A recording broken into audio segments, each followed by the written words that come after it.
Welcome to Spiritual as Fuck, Spiritual as fuck. a podcast where we explore everything outside of the ordinary. I'm Liz Volpe. I'm a social entrepreneur, now psychic medium, teacher and mentor, with a huge passion to inspire people to dream big and change the world. I'm Diane Driscoll, a coach, facilitator and speaker. I'm also a psychic intuitive, learning to incorporate my spiritual gifts into my life and business. We're here today to share real and raw spiritual stories. It's going to give you a safe space to challenge what's normal and have some serious fun along the way. We hope you're ready to get spiritual as fuck.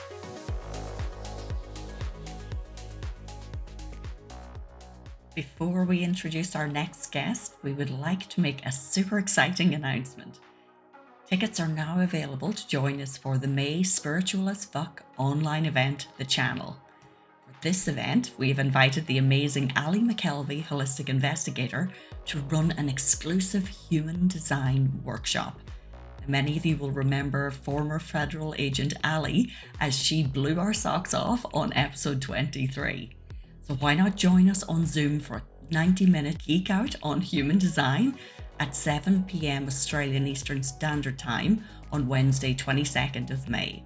To find out more details, check global times and grab your tickets, check out spiritualaf.co/events or our Instagram at spiritual.a.f. And just a reminder to sign up for our newsletter so you get an early heads up on all events, merchandise and Spiritual as Fuck news. And now for today's episode. In this episode, we interviewed the extraordinary Kerry K, who joins us from her home in South Africa. Due to severe illness, Kerry spent much of her childhood years in hospital. And during this time, Kerry was teetering between life and death, travelling across the veil between the physical and non-physical worlds. This wasn't just a near-death experience, it was a life of near-death experiences. And it was in this non-physical world that Kerry experienced multidimensionality and met many of her non-physical guides and teachers. Their teachings became Kerry's methods to support humanity in regaining access to their own divinity. Given Kerry's experiences, Liz and I were very intrigued to explore her perspective on spirituality, the awakening of humanity, and her role in guiding people on their ascension journey. Hello and welcome back everybody to yet another episode of Spiritual as Fuck. Now, I think I probably say every time we have a new guest on board that we're so excited. But let me tell you a quick backstory. I think it was 7 a.m. I was getting the kids ready for school, and sometimes I wear some sneaky earphones and I'm listening to a podcast in the background. And this one particular morning, I came across a podcast that literally, I think it blew my mind, honestly. And it was with this wonderful guest that we have here right now. So I'm going to just firstly say hello to Kerry. Welcome, Kerry. Hi, welcome. Thank you so much for having me on your amazing podcast. And it's just great to be here. Thank you. Oh, thank you, because I know what we're going to talk about today is going to be something that I feel that our audience really need to know about. And I'm not going to even go through anything because I'm not going to spoil your story. But I feel like we need to start right at the beginning for this. So I would love to really just open up wherever you intuitively feel guided to open up, to share your childhood, because it wasn't, I guess, a normal childhood, was it, Kerry? Well, it was normal for me, but Yes. my normal was different. It was Yes. different to everybody else's normal. And so I had this weird experience of knowing that the world out there was one particular way, and then there was my world. Little did I know that was perfect preparation for the spiritual journey, because that's exactly how you feel as you go through the awakening process. I just had it at a very young age. I was incredibly ill as a child. And you know what? I never walked around going, oh, I'm so ill. Oh, poor me. It was just my normal. There was nothing wrong with it. That was absolutely okay for me. And it's what I knew. And what I knew was that I would get sick, and it was almost like clockwork. It was almost every 10 days. My mom had a little calendar, legitimately, and she would mark off, and we would see, oh, look, I haven't been in hospital for 10 days now. And then normally that was the beginning of my downhill spiral, and I would go back to hospital. So my childhood was one where I spent more time away from home and in hospital than I ever did at home. Wow. And in being as sick as that, I got to see death. I got to hover at the brink of life and death. Not once. You see, people talk about an NDE, right? Like a near-death experience. And they say, Yes. I Yes. had this amazing experience. And it was my normal. I was often hovering there between life and death. And sometimes I'd hang out there for hours and sometimes for days. And it just became a blur. My childhood just started to look like this in-between place where sometimes I was in my body and sometimes I was out of my body. But it was when I was out of my body that I was at the most peace and in the most expansiveness and in the highest love. And I didn't realize it. I couldn't even have articulated it to you at the time and said, oh, I'm with God. The words would never have come to me. All I knew was that was my big home, my greater home. And Wow. then I would go to my physical home when I would get well, and it would feel small, and everything would feel small. Coming back into the body as I would start to get better, it was a weird compression feeling. It was like, how am I going to fit all of this vastness back inside this very small little body again? It always felt so odd. And Mm. then illness would come again, and I would get to go to the bigger home, which was love, and it Oh, was everything. that's And interesting. do you know what the question most people ask me about that is they say, what did you ask God, or what did you ask the universe when you were there? Because you could ask anything, because I was literally plugged right in. And I said, there's no questions. You would never Yes. even dream to ask a question because you are plugged directly into the heart and the mind of God. That's the space that people call home. And because you're inside the totality of the allness that is the creator itself, there are no questions. It just, Mm. as you think something, the answer is obvious and it's there, and you're a part of all that is, and there is no separation, and you understand everything. So people always say to me, where do you get your answers? How do you know? How do you know this stuff? Because I spend time. You were hanging out there. Yeah, literally, I had nowhere else to go, and I literally spent years of my life hanging out in the totality that I now know is God. A question. I I'm just thinking of this from a human's perspective here. So for you, it was normal to be hanging out over there and then coming back into life. I'm just thinking of your poor parents here. Like, how did I was that too. look? Because I'm thinking, oh my God, you've got a daughter who is really sick and they're watching you and having to support you going in and out of hospital. What did it look like for them? And did they know what the hell was going on? It's a crazy thing. Sometimes you have to be an adult to understand what you can't see as a child. As a Mm. child, I never understood why my dad was very absent. He really was. He was an alcoholic. He was hardly ever there. But I loved him and I knew he loved me. And as an adult, I see now it was so difficult for him to be Oh, around me wow, because you're yeah. literally living with a child that you don't know is going to live or die. So Right. that was his way of coping, was to just not be there. And my mom's way of coping was almost, if she could have wrapped me up in cotton wool, Mm. she would have. So she said to me as a child, I had my illness was with my lungs. I had a very severe asthma that just was untreatable at the time. And she would say to me, don't laugh. Don't get excited. Anything, because Oh. it would trigger my chest and I would start wheezing, and that was the beginning of the end for me. And if she just lived in absolute anxiety, absolute worry. And the crazy thing though is my mom was very, very psychic and my mom was very Mm. intuitive. So the world that I was going to was a world that my mom actually knew. And that was great that we had the communication, we could talk about it. And these were very normal conversations for my mom and I to have. We would talk about auric fields and we would talk about energy and we would talk about the fact that it's so crazy that people think life doesn't exist everywhere else, that it only exists here on Earth. Because when I was little, that was a big deal, you know. Mm. We would have these conversations. So she got where I was hanging out. But I mean, as that's any mom, pretty amazing, really, isn't it? Because that would have given comfort. I'm just wondering, what Yes. was the first time? Was there a moment that you remember a conversation of you telling her this for the first time? And how did she react? I don't even remember our first time because it was so normal. It was Mm. just how it Yeah. always was. There was no other conversation. There was no other way. My mom and I didn't talk about school and we didn't talk about anything superficial. We spoke about depth.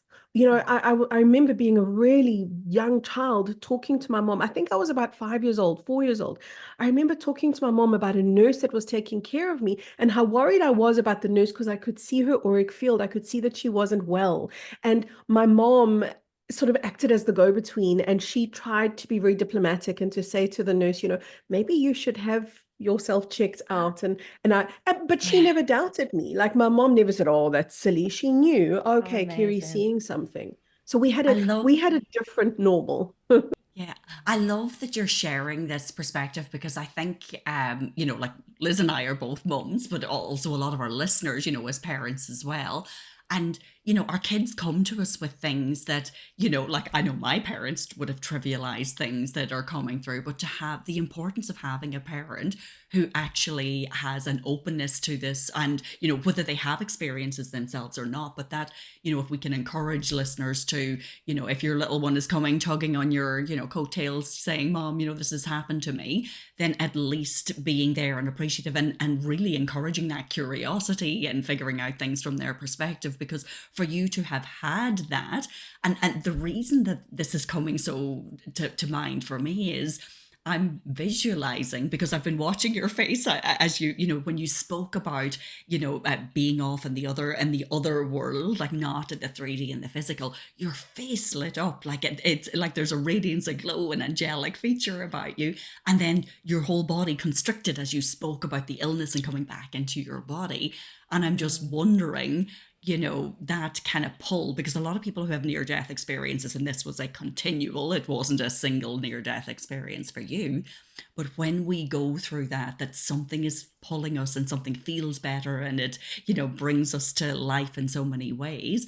Were there times for you that you were feeling, you know what, it would be better to stay here than go back to my 3D physical self? Every Mm. time, Wow. you know. Yeah. And honestly, the reason that I kept coming back as a child is my mother wouldn't cope. My Oh. mom was my reason for coming back. And then when I was a teenager, even into my early adulthood, I was much better. I wasn't in hospital so much. I was much, much better. But I had a very strong death urge. Anytime something would go wrong in my life, anytime, a breakup would happen, something didn't work out. My first thought was, oh, I must leave. I gotta go. I had this Wow. Oh incredible. my Yeah. goodness, that's crazy. Because you know that something is on the other side. Yeah. That's the thing. I kept longing for that place. And if you asked me, Kerry, are you suicidal? I now look back and I actually was, but it's not from Mm. a depression. It wasn't, oh, Yeah. I hate my life. It was, I love being there. Yeah. It was the Yeah. contrast and the fact that I knew the contrast. And, many people don't realize, but it's almost a blessing that they don't remember that contrast. Oh my Yeah. goodness. That's just really crazy to get your head around. So you've gone through all of this and you started to feel a little bit better. What happened then during those teenage years to the early 20s? And how did you kind of start going on this path? Again, my mom, the conversations carried on. And now, teenage years into early 20s, now I'm not so ill. I'm not in hospital so much. But where I was getting that fullness of being, the remembrance of being in the God space was in these amazing conversations I would have with my mom at night. Here's how it went. My mom had chronic migraines, and because she had chronic migraines, I couldn't speak very loud. She couldn't bear light, so the curtains were always drawn. So at night, my mom and I would sit in the lounge, totally dark, not a candle, nothing, totally dark. And we would just talk. And I cannot tell you how exquisite it. You guys try it. Have a Oh gosh. conversation with a loved one in the dark. Wow. The depth that you get to is something that cannot be described until you have the experience, because it's this feeling like no one's looking at me and I can just speak my heart and I can Mm. just be. And we would have these amazing conversations about God and about love and about beauty and about nature and about life. And that's where I got my fix, so to speak. That's Yeah. where I was getting that sense of home and that sense of connection, was in those nighttime conversations. I'd go to school in the day, come home, do my homework, and then it was nighttime. And it wasn't about, oh, I can watch TV. It was about, oh, I can sit in the lounge with my mom and we can just have these depth conversations. That was so nourishing for me, and that fueled me, and that fed me, and it kept the connection. It kept the door open. And Mm. that's what I needed. And I look at people going through the spiritual journey and the spiritual awakening journey now, and I see so much of that same need in them, which is you have to keep the door open to the higher world, be it Yeah. through a conversation in the dark, be it through a meditation. Mm. It's so imperative to keep that door open. Otherwise, you long for it so much, and then you land up analyzing it and doubting it and undermining it. You have to bring that experience of connection into the higher world, into your everyday world, into your everyday life. You've got to keep the door open. So I'm grateful my mom kept the door open for me. Oh, what an amazing mum! I think you've set goals for us all here, and it is, yeah. Yes. Like on one hand, we feel guilty, we wrap our kids up in cotton wool and we're worried about them when they're ill, but it's that curiosity about their experience too, and it is that almost like co-parenting. Like you're not just the parent who knows everything. It's like really that curiosity for your child and encouraging them, because yeah, they are the next generation. They are the future. I want to bring you to so the work that you do, because it's very hard for us to be able to, and obviously we haven't lived your life. We're not that you as a teacher, but how you describe yourself as teaching people who they are as a soul or as a spirit, and then supporting you into remembering who you really are. Like, when I read those words and when I came across your work, first of all, that just lit me up. It was like remembering who you really are. And while it calls to me, and Liz and I have mentioned this a few times on the podcast previously, what does that mean to you through your work, helping people to remember who they are and who they are as a soul or a spirit? When I was sick and having all of those NDEs, and I was Yeah, in the heart and the mind of God, in that space, I remembered who I was. And then I would come back into the human body and forget isn't really the right word, but I would feel separate. That's perhaps the Mm. better word. So I understand how important it is for people to reconnect with the true self, because it's the only time that you have peace. It's the only time your life makes sense. It's the only time you can look at your children or the world around you and just realize that everything is in a state of perfection.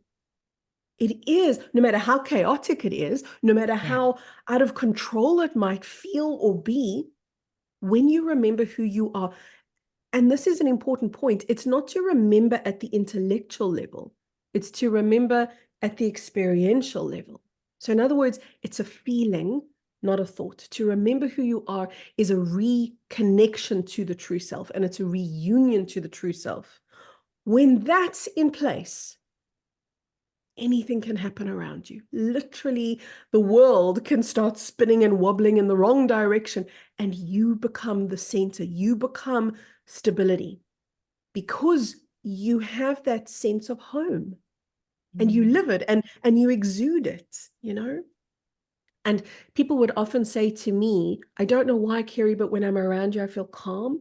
And I never understood that until I grew up and I realized, oh, right, it's because I'm okay. no matter what happens in my world, I have that okayness because I remember. So I can see the illusion that this all is. I can see how temporary this all is. And I'm a mom too. I have 3 children. One is 17 years old, and the youngest is 8 years old. So they have a huge span, from the littlest to the biggest. But I can still look at these 3 beings and know I'm just your mom temporarily.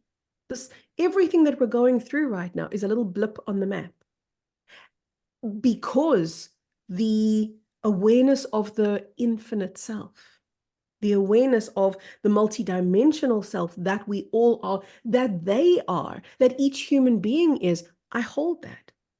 And the crazy thing is it's not for me, Kerry. It's not a special gift like, here, Kerry, you go have something that nobody else has got. It's a special gift that I get to ignite in other people. And I truly believe that that's part of the experience that I went through, was to be able to bring this to other people, so that I'm not walking around going, oh, well, I'm cool. I'm connected to home. Sorry about you guys. I'm living the dream. Yeah, pity about you, So it wouldn't make sense if it was just for me. To remember Oh. who you are is truly why we as humanity actually came here into the forgetfulness. We came here to remember. You know what, if Kerry, if all of us had the opportunity right now just to kind of look beyond that veil to the other side, what does that look like? What does it feel like? Who do we meet there? Can you share maybe a couple of experiences on, I guess, the wonders of beyond the veil? It's a great question, because when we talk about beyond the veil, we're imagining that it's one place. Like, you draw the curtain and there's the room that you go to. It's not. It is multidimensional. So in other words, as you draw the curtain and you walk through the veil, so to speak, there is the first layer of consciousness, which is where most people go to when they have an NDE. They go to that first room or the first layer of consciousness beyond the veil, which is a very beautiful experience of, maybe you would call it the angelic, spiritual support. And if you hang out there long enough, which not everyone gets the opportunity to do, you can keep walking further and further and further. And those initial introductory rooms, I'm saying that very metaphorically, that you get to, they are filled with people that you recognize. So this can be loved ones that have passed over. This is guides, support crew, as I said, the angelic. But as you keep going and you keep walking to the great light that is there, you eventually start to feel like you're a part of that light. You eventually start to feel that that light is the universe or is God, and you are inside it, and you don't experience yourself as separate. You don't experience yourself as an individual. You experience yourself almost as if you are an integrated part of the allness. So imagine you're drawing the curtains, you're walking through the veil, and imagine that it's a long corridor that goes on forever. And that long corridor is a multidimensional pathway back to God. And any of those steps we would experience from our vantage point of having been here on earth, we would experience as heaven. We would experience as the other side. But it's important to recognize that the other side is an infinite place. And it's so vast, and there are so many experiences there. But they're all really high vibrational, or they give you a feeling of harmony. There were 1 or 2 occasions. I wasn't normally afraid when I was sick. I was normally very peaceful because I knew where I was going. There were 1 or 2 occasions where I was perhaps a little bit rattled and perhaps holding a little bit of fear. And it's a very interesting thing that in those occasions, I would start seeing all shadowy things, and I would start seeing all what I would now call entities and demons, because that was the state that I was in. So that's also very real. But it's like, it's the tiniest fragment of what's there beyond the veil. vast over like 99.9% of that landscape is beauty and light and harmony. And it's an interesting thing to remember that there is that darkness there, but you can only see it or connect with it when you yourself are in a state of fear. I love that you're saying that, Kerry. I find that so important because a lot of people on the spiritual path, they get fearful of some of the more negative or lower vibrational elements. And then it's almost like they're afraid to step forward. And something that I'd recently listened to yours was just talking about, darkness not having any energy of its own unless you focus on it. And we feed into that. And for me, I know like many people, like I stopped listening to the news like probably 12, 13 years ago.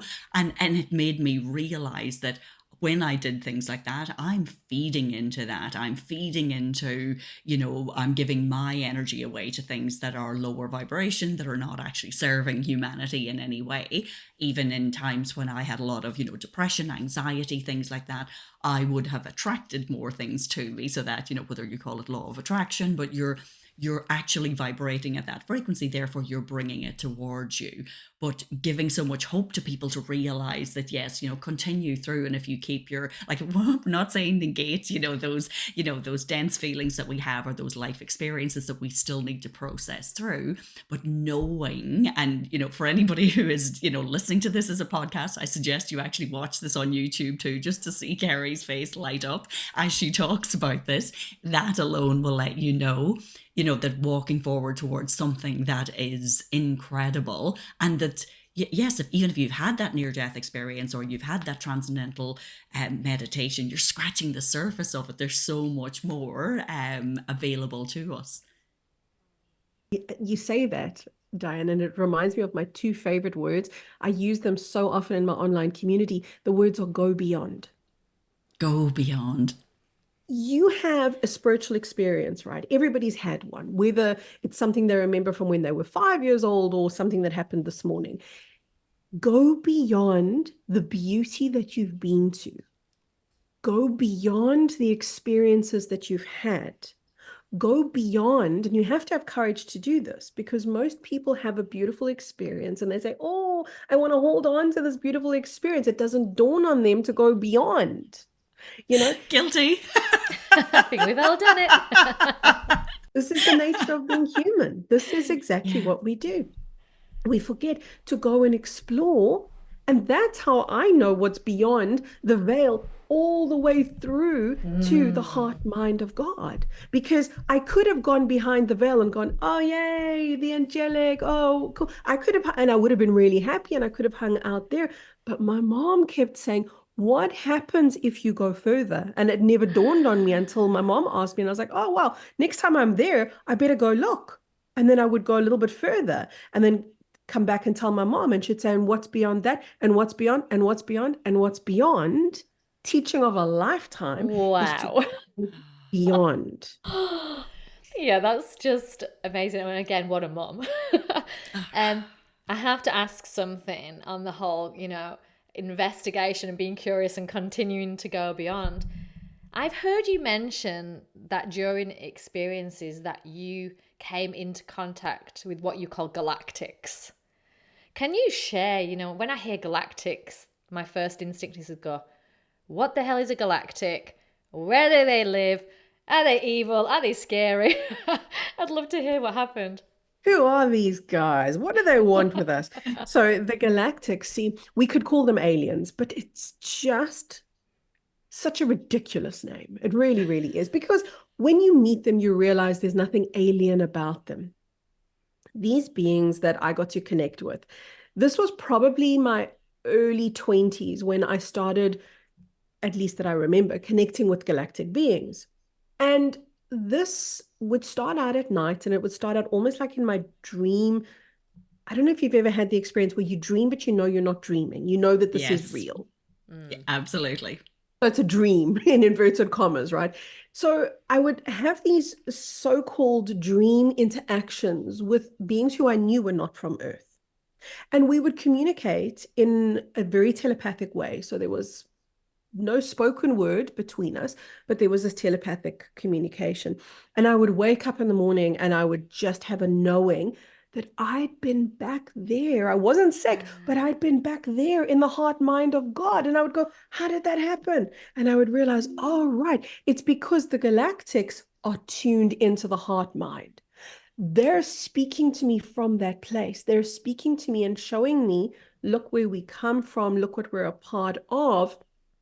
And so it allowed me to understand if they're holding that, if they're holding that connection to home that I know so well, then I can speak to them.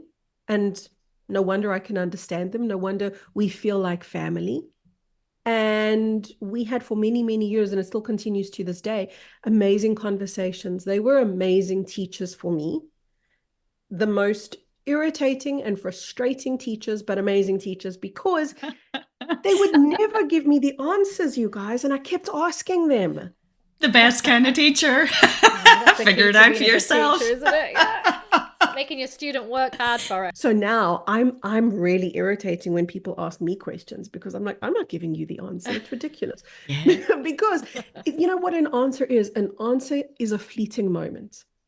And Yes. it's when you get it that it really has impact in your life, when you get something organically for yourself. So they were those teachers to me that I knew had the answers, but what they were doing is they were showing me how to find the answers within me rather than giving me the answers so that I could sound clever.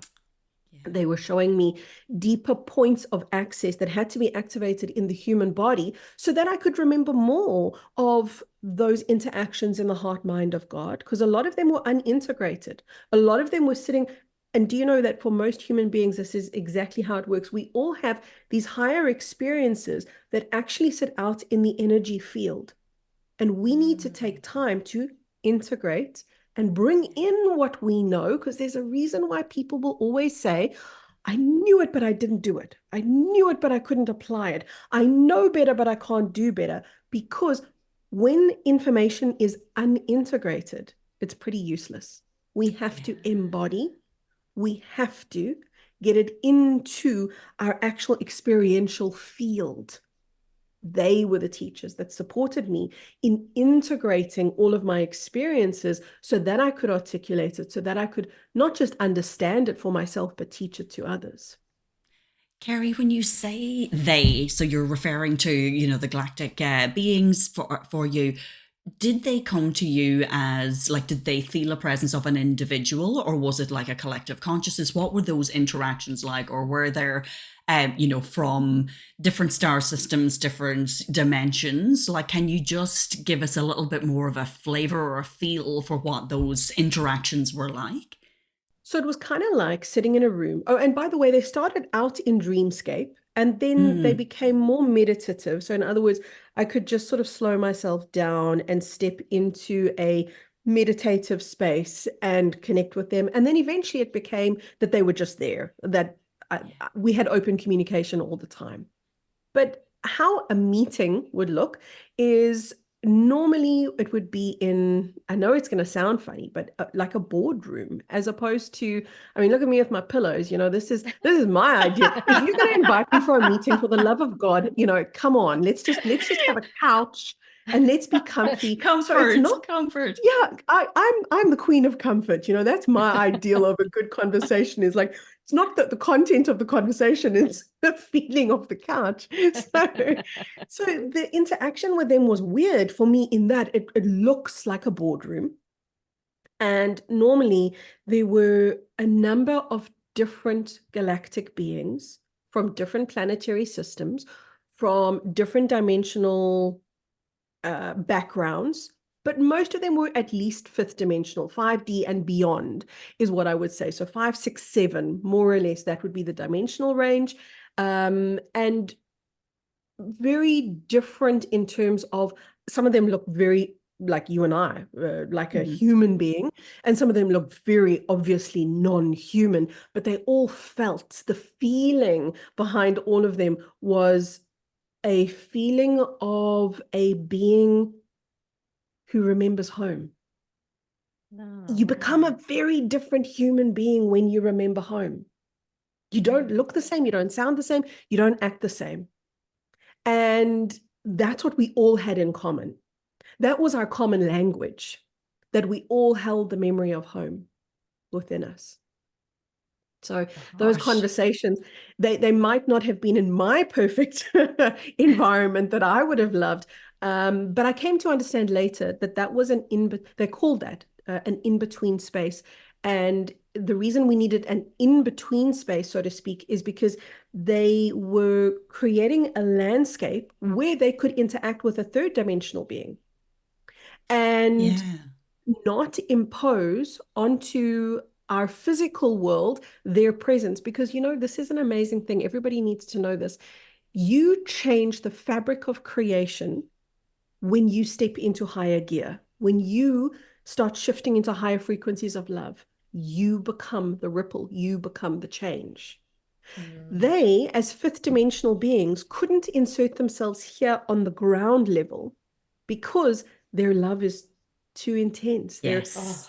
harmony is too harmonious. And it would have injected, so to speak, a ripple into our collective consciousness that wasn't organic to humanity.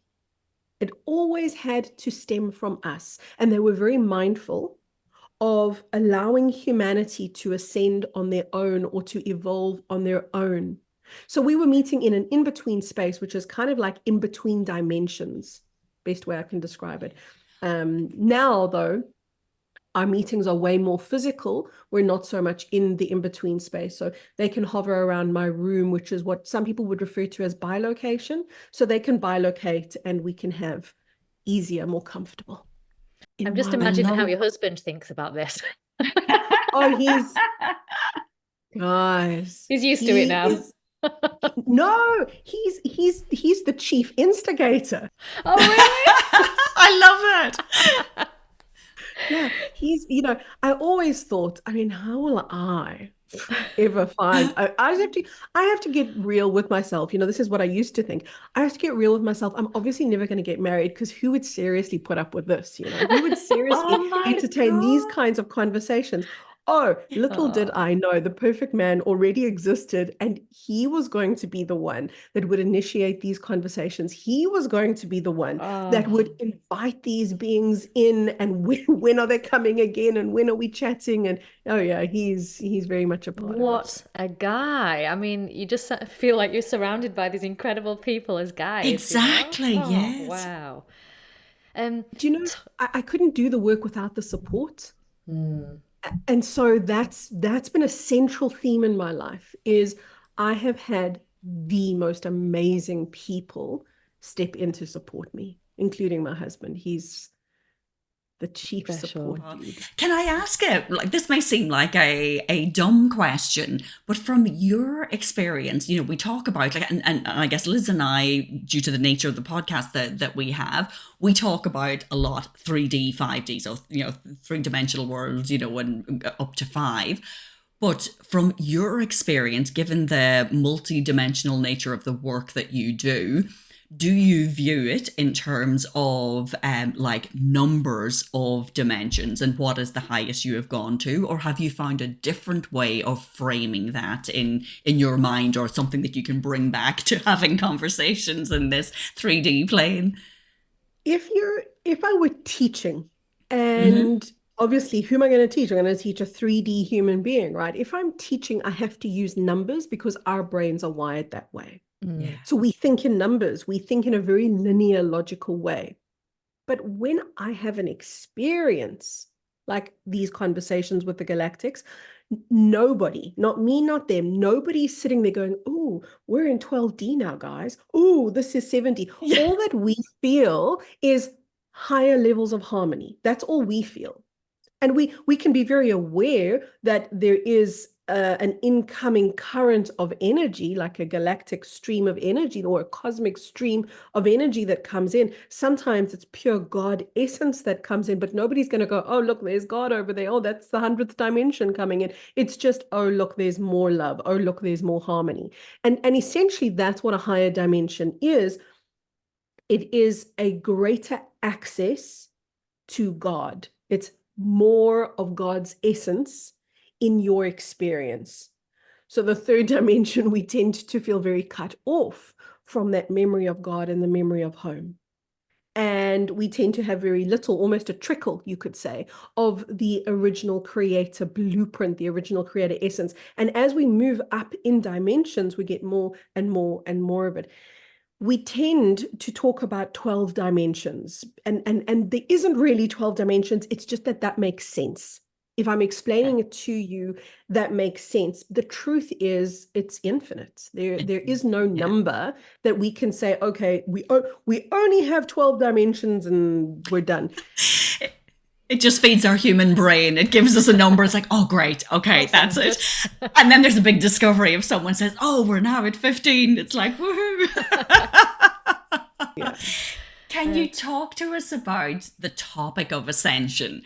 So again, another thing that's about levels and progression, and different teachers share this information in different ways, but through your own experiences, but also as well as the work that you teach others. How can you describe ascension to us, like in a simple format for someone who may be experiencing some of this, but not actually sure what the hell is going on? Yeah, it's an increase in your ability to interact with pure God energy. So remember what I said about 3D, we have a trickle of that home essence. And when we can let in more of that trickle, almost to the point that it becomes a flow or even a flush of that energy, and we can actually interact with it and we can experience it in the body, at those levels, we would talk about ascension. That is the fifth dimension, where we're now able to interact with those higher energies. At the 3D level, quite honestly, an angelic being could be right next to you, and at the 3D level, you wouldn't know, you wouldn't register.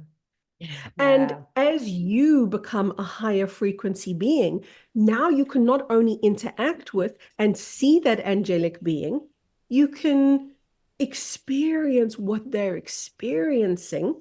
That's the nature of telepathic conversation. Telepathic conversation isn't with words, it is an experience being projected at another person who receives the experience. So you can have conversations that are actually years worth of information condensed into seconds of that flow of energy. And as we increase in our capacity to experience love and experience God's essence, then we become higher dimensional.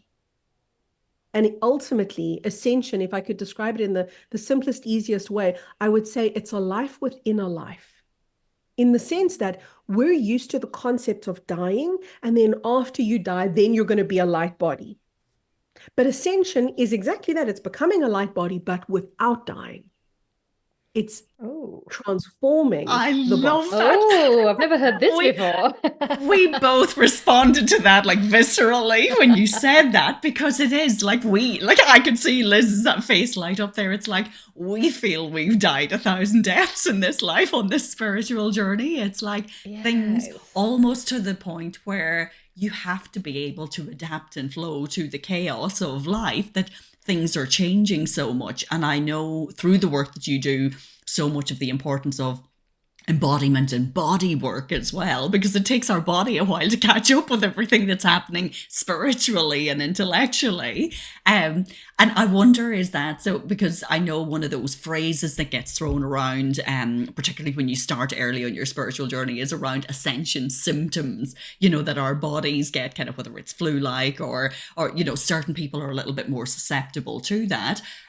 Is that like your body catching up with your energetic light body? Yeah. What that is, what people call an ascension symptom, what that is your body going into a tailspin, resistance, in other words, because there is a new energy and your body doesn't recognize it. And your body is now going, where do I put, I don't know what to do. Because literally, think about it. And it's so interesting that my phone's sitting next to me. I'm all prepped to do a video for TikTok after this. And the video is going to be this. The planet, our planet Earth, we have a magnetic field around us. And that magnetic field around Earth is getting thinner and thinner. This is what we refer to, by the way, as the veil getting thinner. And as the veil gets thin, what happens is we can start to feel more and perceive more from the cosmic realm. That's what's taking place on planet Earth right now. But the same thing is happening at the physical body level. So now, instead of imagining Earth's magnetic field, imagine your body's auric field. And your auric field is now thinner, but that doesn't mean smaller. It means more permeable. So now we've got these higher currents of energy that the body is actually feeling and interacting with, and the body going, oh, I don't know infinite love. Where do I put unconditional acceptance? Because these are not familiar to me. I've grown up in the false matrix. I've grown up in a hijacked reality, which is totally inverted. So I'm not familiar with these things, even though they are my nature. The body goes into resistance. And when the body goes into resistance, we call that illness or an ascension symptom. So this is the story of my life. I've literally been at the doctor's for the last don't know how many months when I'm completely healthy. There's nothing wrong with me, but I'm suffering headaches. I feel wired. I'm not sleeping well. I've got pains. I feel like I'm 80 years old. And I remember reading something about ascension symptoms and being like, oh, bloody hell. Well, how do I get rid of these? Yeah. So you're saying that my body is literally resisting the crap out of what's happening. So what do I do? Right. Dr. So Kerry. now that's that's the perfect question. So what do I do? Because some people, and it kind of worries me when I hear this, some people say, oh, I'm riddled with ascension symptoms. Now, you're not really going to be riddled, but I've heard people describe it like this. They say, I'm riddled with ascension symptoms and I can't get out of bed and I'm so ill. Hold the boat. That doesn't sound like an ascension. That to me sounds, honestly, when somebody says, I've been sick for years, that sounds like illness. And yet you need to have an illness treated. But an ascension symptom is not an illness. An ascension symptom is kind of like all of these symptoms that don't really tie up to one big picture. And you're feeling things at the emotional level that you don't normally feel. You suddenly start maybe remembering things from your childhood, or you start dreaming of things that are very out of the blue for you. So what this is indicative of is that you are delving into frequencies that you don't normally interact with. So if you can understand ascension symptoms is resistance in the body, the remedy then becomes really simple. Oh, what's the opposite of resistance? It's acceptance. And remember earlier I spoke about integration and I said, this is vital stuff. The Galactics literally came to teach me this one thing, integration, which is to learn to be present with higher frequency. And it took years. Simplest sentence in the world, learn to be present with higher frequency. Couldn't be more easy, couldn't be more simple, yet it took me years. And that's the journey to overcoming, so to speak, ascension symptoms, because it's not really something we overcome. It's something that we alchemize, and it's something that we actually learn to integrate. As soon as we do, we're integrating a higher frequency without resistance, ascension symptoms disappear. Mm-hmm. If we have ascension symptoms, then that's a sign that you need to learn to spend time in higher frequency in this divine state of being called acceptance. And acceptance is a word that most people can understand. We can describe what it means. We can look it up in a dictionary, but can you experience it? Can you not think the word acceptance, and can you feel the word acceptance? This is why the spiritual community is in a bit of doo-doo, because they have words. The word is surrender, for example. Yes. Intellectually, I know what surrender means, but does that mean that I can surrender? Does that mean that at the energetic level, I can experience surrender? This is what we must do. We must take the things that we know intellectually and turn them into experiences, so that acceptance becomes an experience and not a thought. That's how you work through your ascension symptoms. Can you break that down to what that meant for you? Like I know that your experience is obviously different than most, but even maybe some of your students or some of the people that you work with, what does that feel like when you are surrendering, not intellectually, but feeling and experientially. What either guidance, what can you help us that might drop us out of our, and I love the term you use, the chatterbox mind, like drop us out of there and into our body. Is there anything that you can share with us around that? Yeah, it's this simple. And by the way, most of the things that I share are ridiculously simple. Like they border on stupid simple. Most of my teachings are stupid simple because in spending time with the Galactics, the one thing that I really learned was these are genius minds, yet they're not intellectual. They do not teach me at the intellectual level. They teach me at the level of resonance. So they teach me by being the example of the frequency that I'm trying to work with or trying to interact with. Wow, that's So amazing. this is what we need. We need to step out of the mind and into the energy. But where that's difficult for people is energy is too elusive. If I say, what is the energy that you're feeling right now? You're going to go, oh, I don't know. What is it? If I say to you, what is the emotion that you feel right now? That becomes easier. So emotion and feeling is a stepping stone into experiencing energy. That's why it's important to feel your feelings and not think your feelings.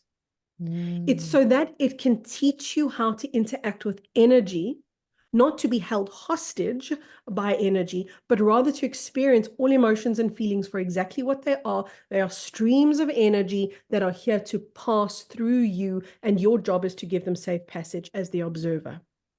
And when you do, you start to interact with the world of energy. And now, when you interact with the world of energy, now you can step out of the chatterbox brain because you've got somewhere else to go. I could easily say to you, stop thinking. That's so difficult. I just stop thinking, and I say to you, like, 5 seconds, go now. It's only 5 seconds. You can do it, but you can't because you're trying to stop something. You can't stop thinking. But what you can do is you can redirect your focus. Yeah. And you can let the chatterbox brain carry on in the background because it's going to. But you can bring your focus into something else, which is, how do I feel in this moment? And what does this moment feel like? So when I teach people to meditate, this is why I teach people to meditate, so that they can learn to tune into another frequency that is not the chatterbox. So it's like learning to shift radio stations. We've got the chatterbox brain, which is one radio station, and we've got the energetic world, which is the radio station you need to plug into in order to learn what acceptance is at the experiential level. I love that. I'm having so many aha moments as you're saying this, because I'm tying it back to what you said about say people who are experiencing ascension symptoms, and they may say, I'm riddled with it, and I'll use the term spiritual bypassing here, but I know there's lots of other terms for it. Sometimes we get so hung up on the language or the number of dimensions, or again, very much our intellect way of thinking, then we're stopping ourselves from the feeling and the embodying. But the more we can tap into the emotions, because yes, as you said, they're emotions, and I guess our emotional intelligence, and not being afraid of our full range of feelings, they are actually a massive gateway to helping us surrender more or be open to it. Because if I'm going to keep saying, so if I call Liz tomorrow and I say I'm riddled with ascension symptoms, I'm stuck in believing that story about myself, and that's going to perpetuate in my brain,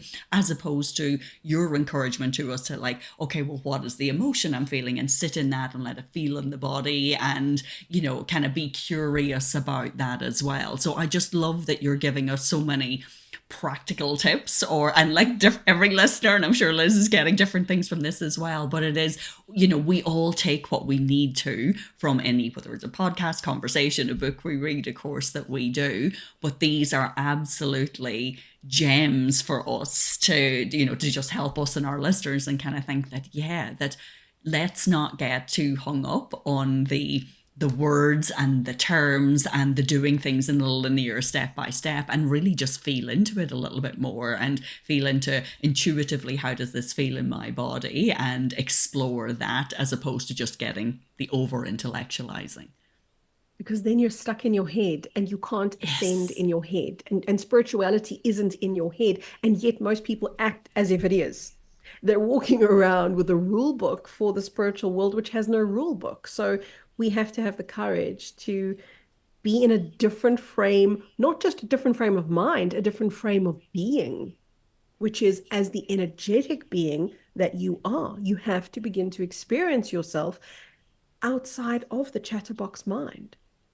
That's when a new world is birthed from within you. People talk about new earth, right? New earth starts the moment you make that shift from the chatterbox brain into the energetic world, because then you become the birthplace of a new paradigm.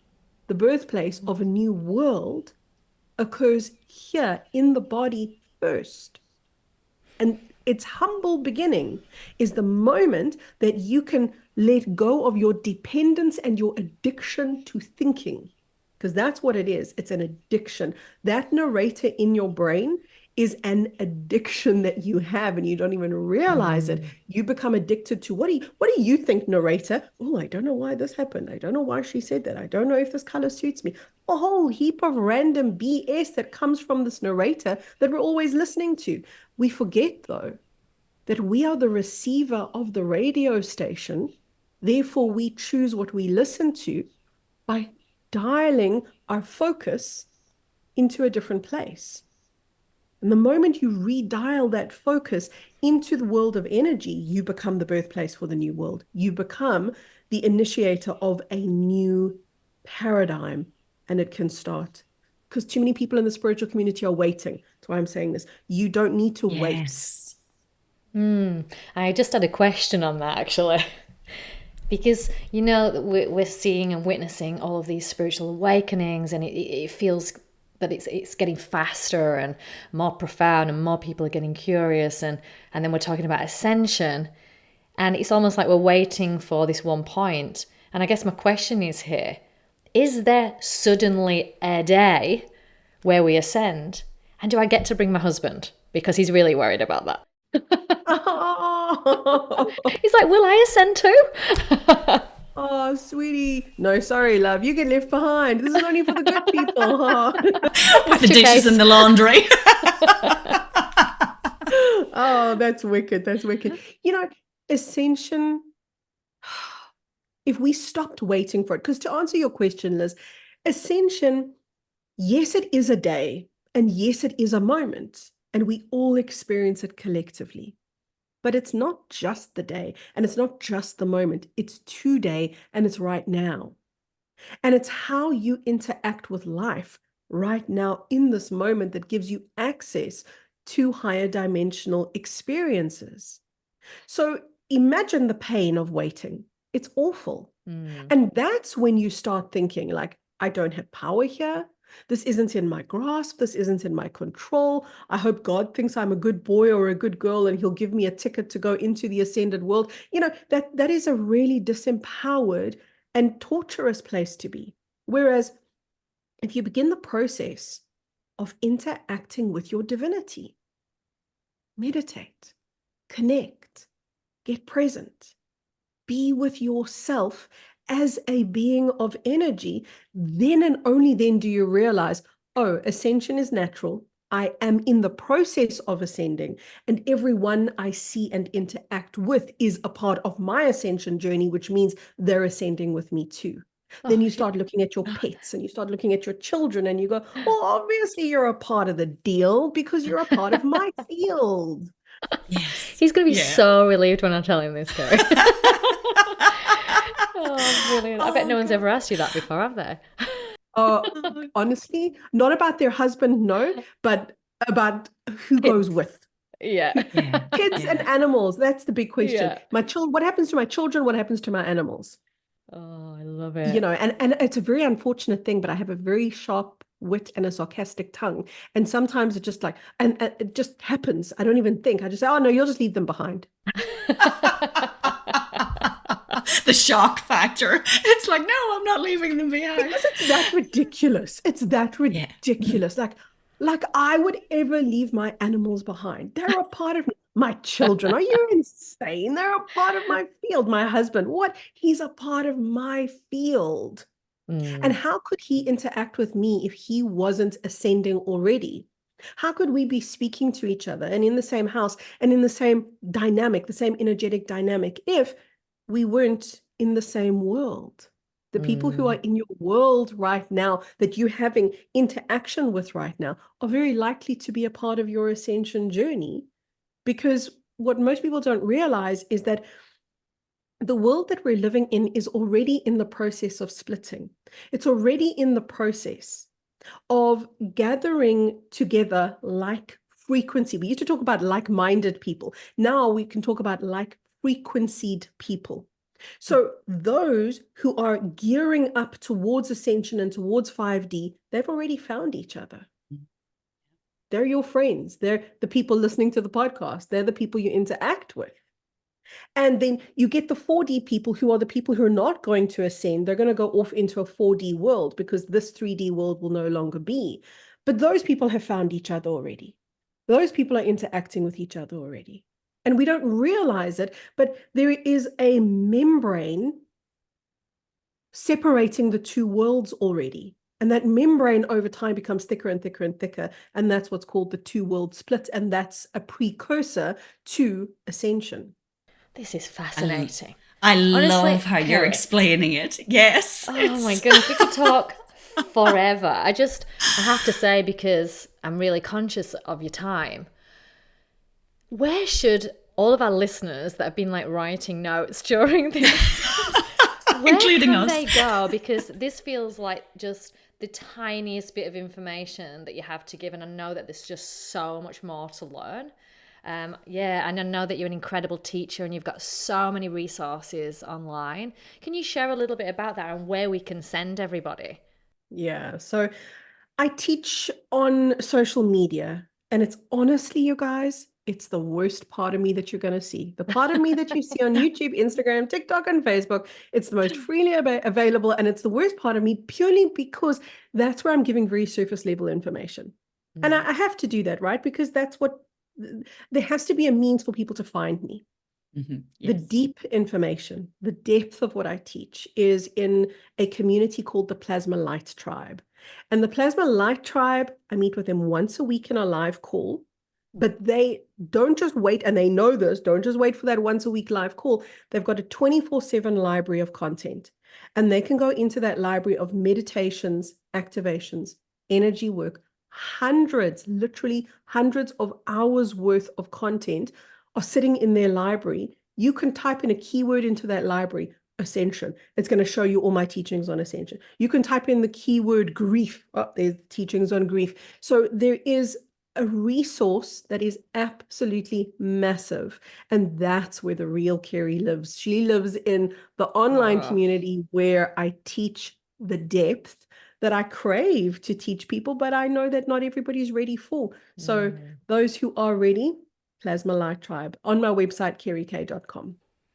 And we will post all of your social media handles, absolutely, and where they can find you. And I just want to thank you, because that has just been absolutely incredible. The way that you articulate things is really fresh, to be honest. And I just feel like you are just such an incredible teacher for the world. So thank you so much for being a part of the episode and the podcast, and for sharing it with our community, Kerry.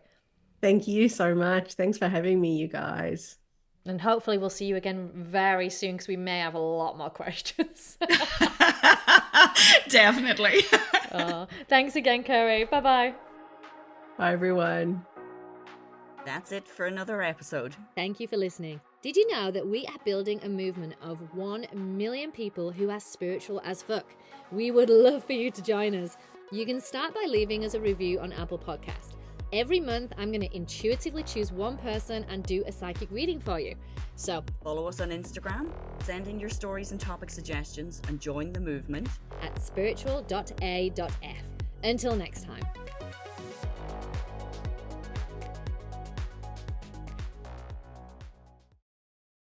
This is a Guide Your Light Network production, creating podcasts with purpose.